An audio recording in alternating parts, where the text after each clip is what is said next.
और आज सत्ता की कवर स्टोरी भी यही है कि कैसे जम्मू कश्मीर के पूर्व मुख्यमंत्री और पीडीपी चीफ महबूबा मुफ्ती ने मोस्ट वांटेड आतंकवादी सैयद सलाउद्दीन के बेटों का बचाव किया, जबकि सलाउद्दीन के दोनों बेटों पर जम्मू कश्मीर में आतंकी गतिविधियां चलाने और टेरर फंड जमा करने के आरोप लगे हैं और इसी वजह से सलाउद्दीन के दोनों बेटों को सरकारी नौकरी से बर्खास्त किया गया है। आपको पूरा मामला बताएंगे, मगर सबसे पहले सुनिए महबूबा मुफ्ती का हैरान करने वाला बयान। एक बच्चे को, एक लड़के को अपने फादर के एक्शंस के लिए रिस्पॉन्सिबल आप नहीं मान सकते unless and until you don't have proofs. ये खाली 11 लोग नहीं है, 20-25 लोगों को इस साल में इन्होंने बरतरफ कर दिया। मैंने पहले भी बोला है, बार बार बोला है कि आप एक इंसान को कैद में डाल सकते हो, आइडिया को नहीं। तो आपने महबूबा मुफ्ती की बात सुन ली। अब आपको बताते हैं कि आखिर कैसे आतंकी संगठन हिजबुल मुजाहिदीन का चीफ और 2017 से अमेरिका की मोस्ट वांटेड लिस्ट में शामिल सैयद सलाउद्दीन ने अपने बेटों को कश्मीर में सरकारी नौकरी दिलाई और फिर घाटी में अपना भारत विरोधी एजेंडा चलाया। जम्मू कश्मीर में आतंकवादियों के खिलाफ सेना और सुरक्षा बलों का ऑपरेशन लंबे समय से जारी है। घाटी में छिपे दहशतगर्दों को चुन चुनकर मारा जा रहा है।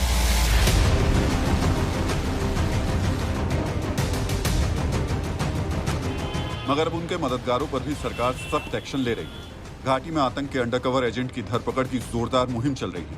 एक एक कर सिस्टम और सरकारी तंत्र में छिपे देश के दुश्मनों को तलाशा जा रहा है, जो पगार तो हिंदुस्तान की सरकार से लेते हैं, लेकिन वफादारी पाकिस्तान में बैठे आतंकियों से निभाते हैं। सुरक्षा एजेंसियों ने जम्मू कश्मीर में बड़ी कार्रवाई करते हुए आतंकी कनेक्शन और टेरर फंडिंग के आरोप में 11 सरकारी कर्मचारियों को बर्खास्त किया है।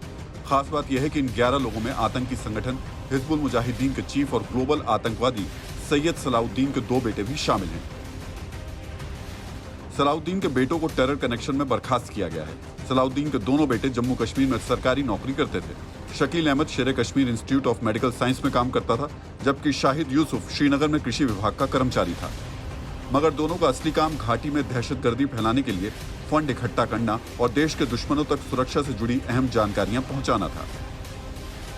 यूएस ने भी सैयद सलाउद्दीन को वांटेड लिस्ट में रखा है, तो कहीं ना कहीं अंदाज़ा लगाया जा सकता है कि मिलिटेंट गतिविधियों में सैयद सलाउद्दीन का कश्मीर घाटी को लेकर कितना बड़ा रोल है। और अब इसी को देखते हुए उनके बेटों पर जांच चलाएगी और इस जांच में ये पाया गया कि वो हवाला फंडिंग में मुलव्वस है, कश्मीर घाटी में मिलिटेंट गतिविधियों को बढ़ावा देने में भी मुलव्वस है।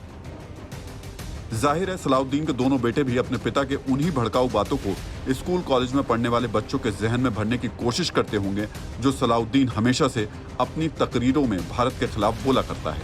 सलाउद्दीन के दोनों बेटों के साथ बर्खास्त किए गए 11 कर्मचारियों में से 4 अनंतनाग, 3 बडगाम और एक बारामूला, श्रीनगर, पुलवामा और कुपवाड़ा से है। इनमें से 4 शिक्षा विभाग में और 2 जम्मू कश्मीर पुलिस के कर्मचारी थे। इसके अलावा एक कृषि, कौशल विकास, बिजली, शेर कश्मीर अस्पताल और दूसरे स्वास्थ्य विभाग में तैनात थे।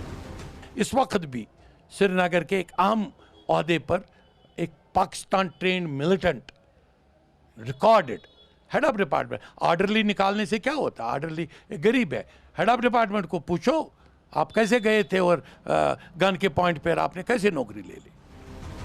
सोचिए तमाम लोग देश के लिए कितने खतरनाक साबित हो रहे थे, जिनका काम सफेद पोश की शक्ल में आम शहरियों के बीच रहते हुए देश विरोधी साजिश रचना था। जम्मू कश्मीर में जिहाद और आजादी के नाम पर युवाओं को बरगलाने वाले सरगनाओं का काला सच आज हम आपको बता रहे हैं। आपको बताते हैं कि आम कश्मीर के बच्चों के हाथ में हथियार थमाने वाले अलगाववादियों के अपने बच्चे क्या करते हैं। और इसके लिए पहला नाम आपको सैयद अली शाह गिलानी का बताते हैं और पहले सुनते हैं कि सैयद अली शाह गिलानी कैसे कश्मीर के नौजवानों को भड़काता है।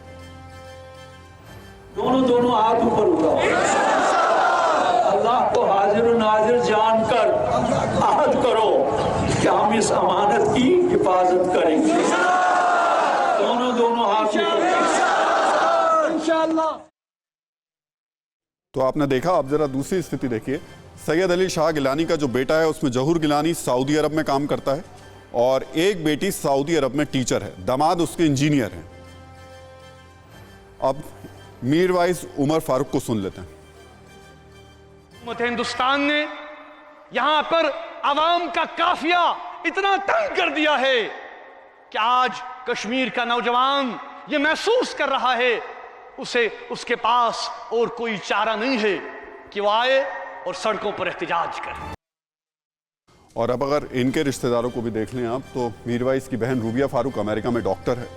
इसी तरीके से आप कोई भी आतंकवादी या अलगाववादी को देखेंगे तो इन लोगों के रिश्तेदार अलग अलग जगह बैठे हुए हैं। आसिया अंद्राबी, जो कि हमेशा भारत के खिलाफ जहर उगलती है, उसका एक बेटा मलेशिया में है, दूसरा बेटा ऑस्ट्रेलिया में रहता है, बहन मरियम अंद्राबी मलेशिया में रहती है।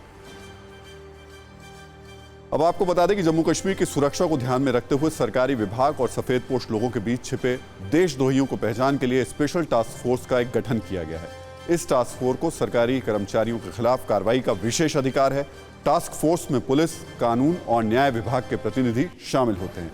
ये अधिकार संविधान के अनुच्छेद 311 2C के तहत सरकार को मिले हुए हैं। इस अधिकार के साथ सरकारी कर्मचारी को बिना जांच कमेटी का गठन किए बर्खास्त किया जा सकता है। अपने भड़काऊ भाषणों में जन्नत में आग लगाने वाले ये अलगाववादी आलीशान घरों में रहते हैं। आराम तलबी की हर चीज इनके पास मौजूद है। आतंक का कारोबार करने वाले इन अलग अलगाववादियों के पास हर चीज इस तरीके की मौजूद है। इनकी बात पर भरोसा करने वाले हर कश्मीरी के लिए यह जानना जरूरी है कि जन्नत के स्वयंभू नेता बने इन अलगाववादियों के बच्चे क्या करते हैं। तो आप देखेंगे अशरफ सहराई बेटा इसका खालिद और आबिद। अशरफ सऊदी अरब में नौकरी करता है। मोहम्मद शफी रेशी इनका बेटा अमेरिका में PhD कर रहा है। अशरफ लाया इनकी बेटी पाकिस्तान में मेडिकल की पढ़ाई कर रही है। बिलाल लोन एक बेटी लंदन में रहती है, दूसरी बेटी ऑस्ट्रेलिया में पढ़ती है। ख्वाजा फिरदौस यानी बेटा इनका जो फिरदौस वानी का जो बेटा है वो पाकिस्तान में मेडिकल की पढ़ाई करता है। निसान हुसैन इनका बेटा और बेटी दोनों ईरान में रहते हैं।